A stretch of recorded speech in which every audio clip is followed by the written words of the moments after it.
Halo Ibu dosen dan teman-teman, pada kesempatan ini kami akan mempresentasikan final project statistika dengan judul Analisis Hubungan Jam Belajar, Jam Bermain Gadget, dan Jam Tidur pada Mahasiswa.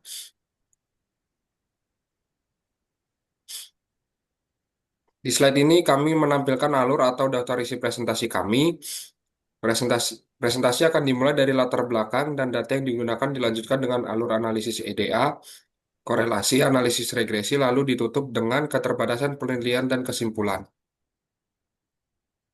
Untuk latar belakang dan tujuan, latar belakang dari penelitian ini adalah karena setiap mahasiswa punya pola belajar dan penggunaan gadget yang berbeda-beda. Kami ingin melihat apakah jam bermain gadget dan jam tidur memiliki pengaruh terhadap jam belajar. Analisis ini juga dilakukan untuk memenuhi CO3 dan CO4 pada mata kuliah statistika. Dan untuk selanjutnya akan dijelaskan oleh teman saya yang bernama Tiara Sela Kalista. Untuk waktu dan tempat dipersilahkan. Baik, terima kasih kepada Ibu Pusaka Putra Adana sebagai moderator. Di sini saya akan menjelaskan data dan metode. Data yang kami gunakan berasal dari survei mahasiswa dengan total 63 responden dengan variabel yang dianalisis meliputi jam belajar, jam bermain gadget, dan jam tidur. Untuk metode statistiknya, kami menggunakan korelasi Pearson untuk melihat hubungan antar variabel. Selain itu, kami juga menggunakan regresi linear untuk melihat pengaruh jam bermain gadget dan jam tidur terhadap jam belajar. Seluruh analisis dilakukan menggunakan RStudio. Next.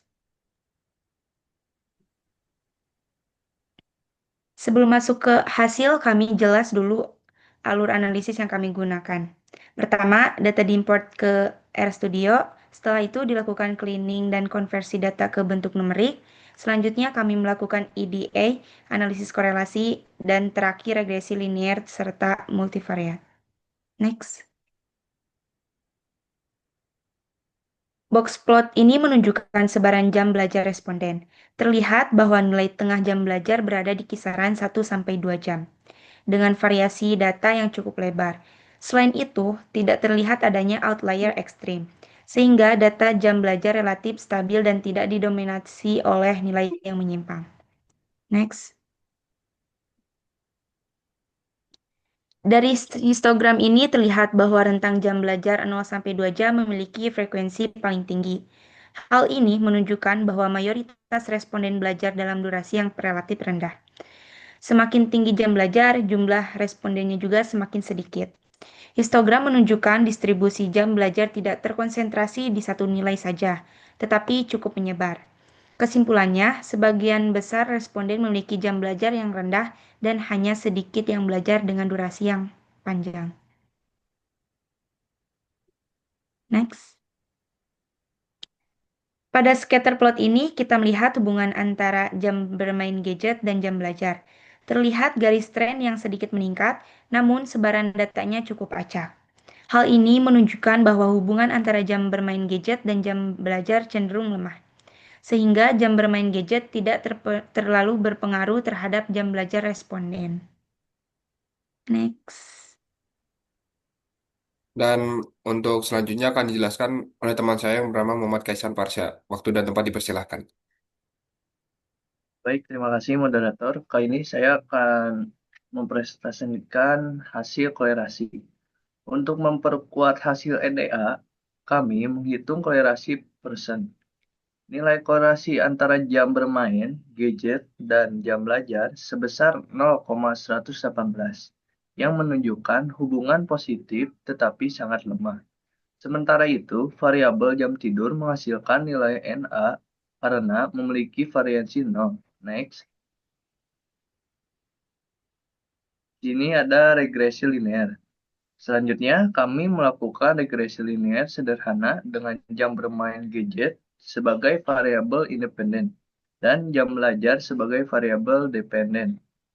Koefiensi yang dihasilkan sebesar 0,1247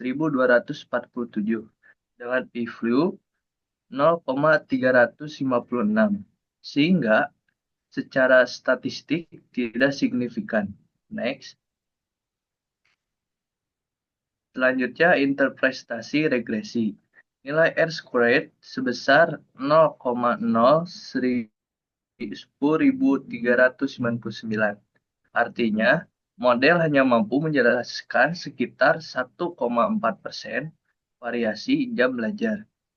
Hal ini menunjukkan bahwa jam bermain gadget tidak memiliki pengaruh yang kuat terhadap jam belajar. Next, sini regresi multivarian. Kami juga mencoba regresi multivariat dengan menambahkan variabel jam tidur. Namun, hasilnya menunjukkan bahwa jam tidur menilai NA karena memiliki variansi 0, sehingga model mengalami singularitis dan tidak bisa dianalisis lebih lanjut. Next. Dan yang terakhir, keterbatasan data. Penelitian ini juga memiliki beberapa keterbatasan. Salah satunya adalah variabel jam tidur yang kurang bervariasi. Selain itu, nilai R-squared yang kecil menunjukkan bahwa model masih belum optimal dan dalam menjelaskan jam belajarnya. Baik, cukup.